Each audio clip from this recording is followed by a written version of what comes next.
So this is all about headstand. Some of you are challenging to do headstand. So there are some steps. If you go through it, it will be more easier to do. First, you have to interlock your fingers, put it behind your head, then put your head on the mat.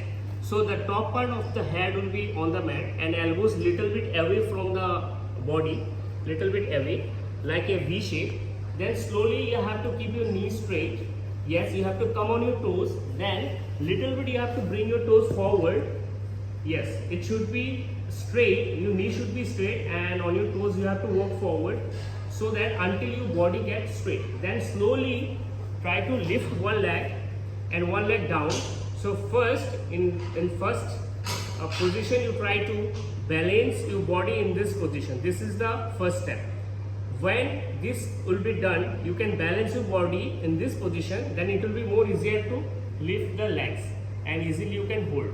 So these are the steps. If you can follow, it will be more easier to perform headstand very easily. Now after that, bend your knees, slowly bring it in same starting position and slowly down.